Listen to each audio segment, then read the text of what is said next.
Bonjour Christelle. Bonjour. Alors, est-ce que vous pouvez me raconter comment vous avez commencé à écrire?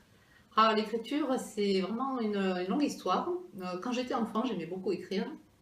Et puis, la vie a suivi son cours. Et en fait, j'ai écrit mon premier roman en 2004. Et ça a été sur l'expérience initiatique de ma vie au Japon quand j'avais 20 ans. D'accord. Donc, dans votre roman Instant Fuji, vous commencez de narrer l'expérience d'un jeune couple tout juste marié. Je voudrais savoir à quel âge vous avez eu votre premier enfant. Alors, j'ai eu mon premier enfant le 6 mai 1993, à l'âge de 24 ans. Et c'était une très belle aventure qui continue. D'accord. Est-ce que le fait d'avoir des enfants vous a particulièrement inspiré dans l'écriture de vos romans? Oui, oui, ça m'a beaucoup inspirée. Et quand j'étais enceinte de mon premier enfant, j'ai éprouvé le besoin d'écrire. Et j'ai beaucoup écrit à ce moment-là. Et puis ça a été la même chose lorsque j'ai attendu mon deuxième, puis mon troisième enfant. L'attente d'un enfant est aussi un moment de grande créativité, de grande inspiration.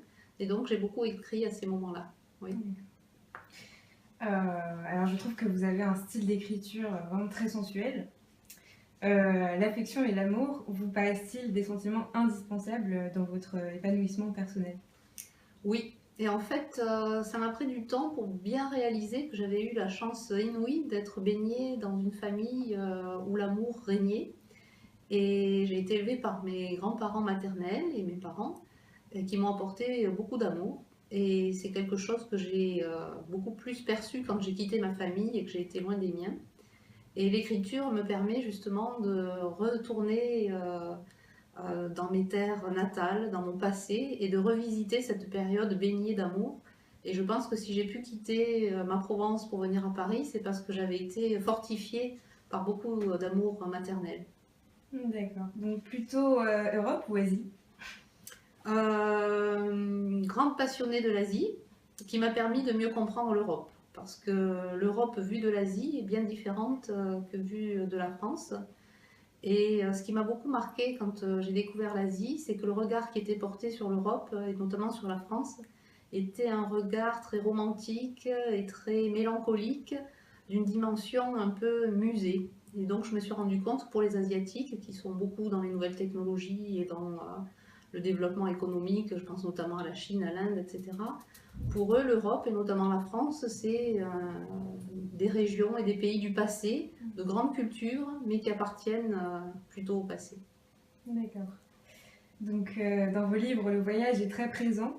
Est-ce que vous voyagez pour vous-même pour mettre fin, par exemple, à des doutes existentiels? Alors le voyage est très présent en effet dans mes livres. Il faut savoir que j'écris souvent en voyageant, que ce soit simplement dans le métro, ou dans le train ou dans l'avion, dans des conditions parfois comiques ou très confortables selon le type de voyage, si c'est des voyages professionnels ou personnels. Et oui, le voyage m'inspire beaucoup. Et en effet, il est très présent dans mes textes, de par le fait que j'écris en voyageant et que le fait d'être ailleurs m'inspire beaucoup. D'accord. Donc vous nous faites de superbes descriptions du Japon, des paysages tokyoïtes, quelque chose qui vous attire spécifiquement dans la culture japonaise? Ce qui m'attire particulièrement dans la culture japonaise, c'est à la fois ce mélange de traditions très ancrées, très respectées, et de modernité, de technologie, d'innovation. Et ce mélange subtil et harmonieux des deux me plaît beaucoup. Et ce que j'aime beaucoup aussi au Japon, c'est que tout converge pour parler à l'âme d'enfant de chacun d'entre nous. Et moi, ça me parle beaucoup. Et quand j'ai découvert le Japon, j'ai eu l'impression de retourner en pays d'enfance. Et chaque fois que j'y retourne, c'est beaucoup d'émotions. D'accord, merci. Il y a une clarté dans vos romans qui permet une lecture vraiment très agréable. Est-ce que c'est en lien direct avec votre besoin de remettre les choses en ordre dans votre vie? Oui, c'est ce besoin de mettre les choses en ordre pour moi, pour les autres. Et puis c'est aussi lié peut-être au fait que je suis quelqu'un de nature qui parle peu. Et donc l'écriture est pour moi un moyen d'expression où j'ai toute liberté, tout espace pour poser les choses comme je le souhaite. Et donc pour moi l'écriture c'est vraiment un espace de grande liberté pour moi-même et pour m'adresser à ceux que j'aime. D'accord. Vous comprenez bien le japonais, l'italien et vous parlez couramment l'anglais. On a l'impression que vous voyagez depuis toute petite et que vous parcourez le monde avec beaucoup d'émerveillement. Quel voyage vous a chamboulé? Alors en effet, j'ai eu la chance d'avoir des parents un peu aventuriers qui m'ont emmené avec eux faire de très belles découvertes, que ce soit en Afrique, en Asie, aux États-Unis et aussi en Polynésie, puisque j'ai vécu avec eux 1 an en Polynésie. Et donc beaucoup d'expériences extrêmement riches. Une expérience qui m'a beaucoup marquée, c'était en Côte d'Ivoire quand j'avais 16 ans, la rencontre avec une jeune fille de 9 ans qui, à son âge, était déjà mariée. Et moi qui avais 16 ans, je paraissais pour les gens locaux comme une très vieille femme, alors que pour la France, j'étais qu'une toute jeune fille. Voilà, donc l'Afrique m'a beaucoup marquée. Vos romans s'inscrivent-ils dans la mouvance des feel-good books? Je connais pas les feel good books. C'est des romans qui permettent de se sentir bien avec soi-même. D'accord, d'accord. Ben, je savais pas que ça s'appelait comme ça. La psychologie, d'accord, bien-être. Je connaissais pas la terminologie. Mais en effet, je ne les écrivais pas dans cet objectif puisque je ne savais pas que cette catégorie existait.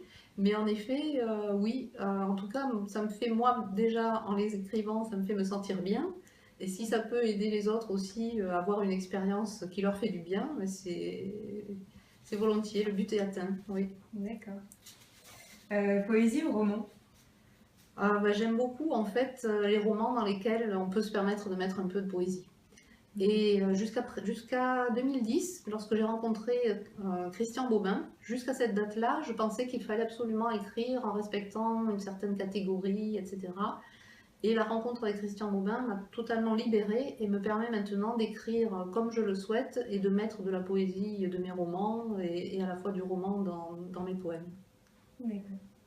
Alors, je sais que vous admirez beaucoup Alexandra David-Néel. Est-ce que vous pouvez un peu nous expliquer pourquoi?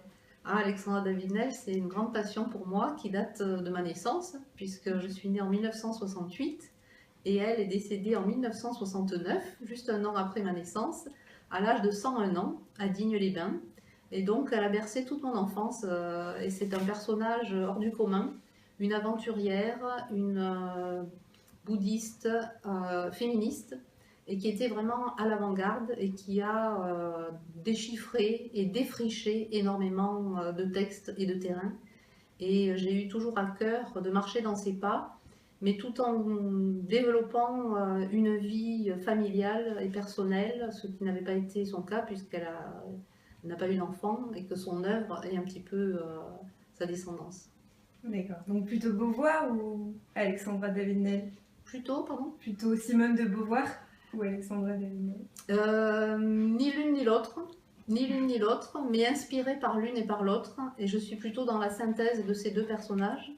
Et pour moi, ce qui comptait énormément, c'était d'avoir à la fois une dimension intellectuelle, comme Simone de Beauvoir, et aventurière et spirituelle, comme Alexandra David-Néel, mais par-dessus tout, avoir une expérience de mère. Et je suis très contente de la vivre avec mes 3 enfants.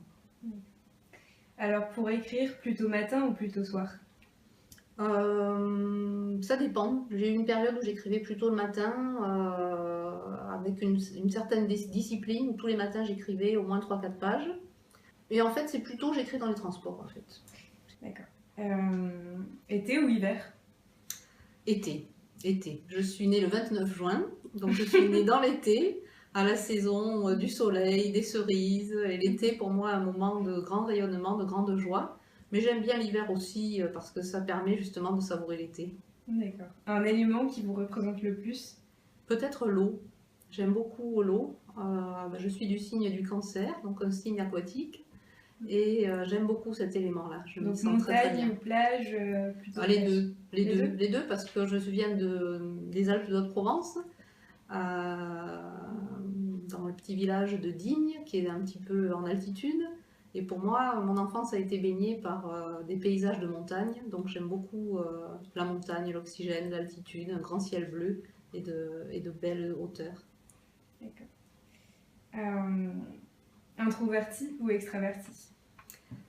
Plutôt de nature introvertie, mais j'aime bien de plus en plus m'extravertir, que ce soit à travers le théâtre, où j'ai eu l'occasion de faire du théâtre d'improvisation, je me suis régalée, à travers le chant, puisque je chante en chorale, et à travers l'écriture, puisque c'est une forme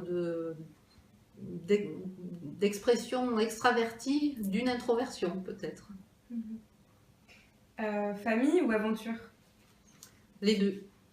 C'est ce qui me caractérise, c'est que j'ai beaucoup de mal à choisir, j'ai plutôt tendance à additionner les choses qu'à les soustraire ou à les séparer.